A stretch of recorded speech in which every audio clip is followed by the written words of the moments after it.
¿Acaso era realmente necesario que Jesús muriera en la cruz? Mire, estamos entrando en la segunda parte de esta serie y vamos a mostrar con más argumentos la profundidad y coherencia del plan de redención de Dios visto desde un esquema mucho más detallado, con ejemplos de las Sagradas Escrituras y pasajes que son claves para este punto. Entonces, vamos a entrar con mucho más detalle. Mire, el problema del pecado y la justicia de Dios. Desde el principio de la humanidad, la Biblia nos enseña que el pecado separa al ser humano de Dios.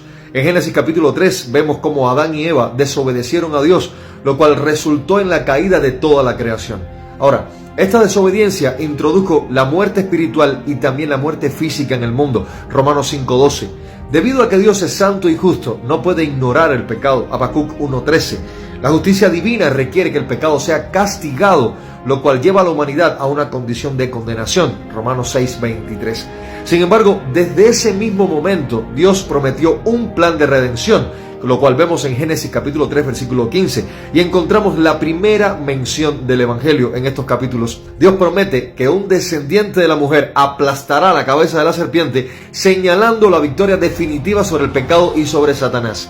El Antiguo Testamento establece un marco que señala la necesidad de un Salvador y lo hace de manera muy clara. A través de la ley, los sacrificios, los profetas y las promesas de Dios, el Señor preparó a su pueblo para la venida de Cristo. La ley dada a Moisés muestra el estándar perfecto de Dios y revela la incapacidad del hombre para cumplirlo. Éxodo capítulo 20 y Romanos capítulo 3 versículo 20. Ahora, esto subraya la necesidad de un Redentor que cumpla la ley en nuestro lugar. Mire, los sacrificios que se hacían con animales prefiguran a Jesús como el Cordero de Dios que quita el pecado del mundo. Juan 1:29. Estos sacrificios apuntaban a la necesidad de un sacrificio perfecto y definitivo.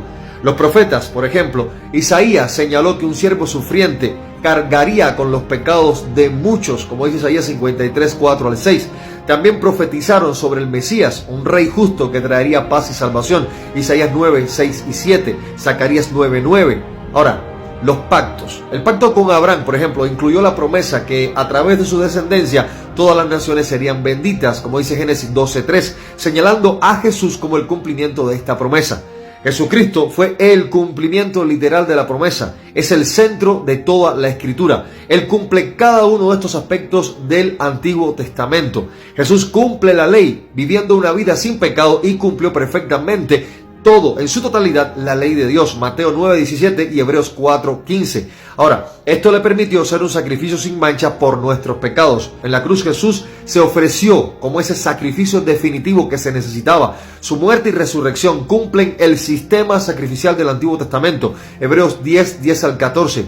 Jesús tomó sobre sí el castigo que nosotros merecíamos. 2 Corintios 5:21. Él es el siervo sufriente y el rey prometido. Jesucristo cumplió la profecía de Isaías 53 al llevar nuestros pecados a la cruz. Además, como descendiente de David, Jesús es el rey que traerá justicia y paz. Lucas 1, 32 y 33.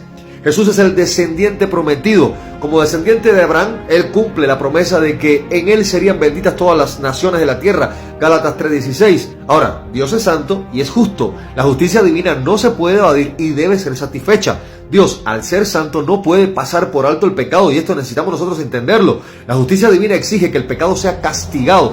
Por ejemplo, en el Antiguo Testamento, en Génesis capítulo 3, cuando Adán y Eva pecaron, Dios los expulsó del Edén como consecuencia de su desobediencia. Génesis 3, 22 al 24. El pecado trajo muerte física y espiritual, y en el sistema mosaico, la justicia de Dios requería sacrificios de animales para cubrir el pecado. Levítico 16, 15 al 16. Ahora, la sangre simbolizaba el precio de la vida, y Jesús vino a satisfacer esta justicia, como dice Romanos 3, 25 y 26. Dios lo ofreció como un sacrificio de expiación. Jesucristo es el único sin pecado. 2 Corintios 5, 21. El sacrificio perfecto que cumplió todas las demandas de la justicia divina. Ahora, ¿qué pasa con el pago de nuestra deuda?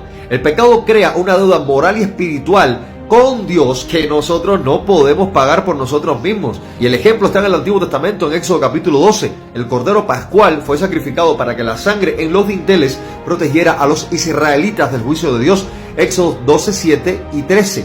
Ahora, esto era una sombra de Jesús como el Cordero de Dios. En Levítico 17:11, Dios dice: porque la vida de la carne está en la sangre, y yo os la he dado para hacer expiación sobre el altar por vuestras almas. Entonces, todo este cumplimiento estuvo en Jesús. Jesús es llamado el Cordero de Dios que quita el pecado del mundo, Juan 1:29. Su sacrificio fue suficiente para pagar nuestra deuda, Colosenses 2:13 y 14. Su muerte quitó los pecados, no solamente los cubrió como en el Antiguo Testamento, sino que los quitó completamente. La reconciliación con Dios es a través del sacrificio de Jesús, y que no solamente satisface la justicia divina, sino que también restaura nuestra relación con Dios. Tan grande es este sacrificio. Entonces, el ejemplo que vemos en el Antiguo Testamento, en el día de la expiación, Levítico 16, el sumo sacerdote entraba al lugar santísimo para rociar la sangre sobre el propiciatorio, simbolizando la reconciliación entre Dios e Israel. Sin embargo, este acto debía repetirse cada año, mostrando que en realidad era algo temporal, como vemos en Hebreos capítulo 10, versículos 1 al 4. Entonces, este cumplimiento que se hizo cabalmente en Jesús como nuestro sumo sacerdote, ofreciendo un sacrificio único y eterno para reconciliarnos con Dios, siendo Él mismo el sacrificio, como vemos en Hebreos 9, 11 y 12. Y Romanos 5:10 afirma: porque si cuando éramos enemigos de Dios fuimos reconciliados con Él mediante la muerte de su Hijo, cuánto más, habiendo sido reconciliados, seremos salvados por su vida. Entonces, la santidad y el amor de Dios revelados en la cruz no solamente muestran la justicia de Dios, sino también su amor. Este ejemplo en el Antiguo Testamento lo vemos en el pacto de Dios con Abraham, mostrando su amor y fidelidad, Génesis 15. Y en este pacto Dios asume toda la responsabilidad, prometiendo cumplir su promesa, incluso a costa de sí mismo. El siervo sufriente, en Isaías capítulo 53, describe cómo uno inocente tomaría sobre sí el castigo de muchos por amor, cumpliendo en Jesús, en la cruz, la combinación perfecta de la santidad de Dios, el pecado es castigado, y su amor, Él mismo toma el castigo, porque de tal manera amó Dios al mundo, que ha dado a su Hijo unigénito, para que todo aquel que en Él crea no se pierda, mas tenga vida eterna, Juan 3:16. Y Romanos 5:8 nos dice claramente: Dios muestra su amor por nosotros en que, cuando todavía éramos pecadores, Cristo murió por nosotros. Y entonces, vida eterna a través de Cristo Jesús. La muerte de Jesucristo no solamente quita nuestro pecado, sino que también nos da una nueva vida y esperanza eterna en Él. En el sistema sacrificial en el Antiguo Testamento, la expiación ofrecía perdón temporal, pero no la vida eterna.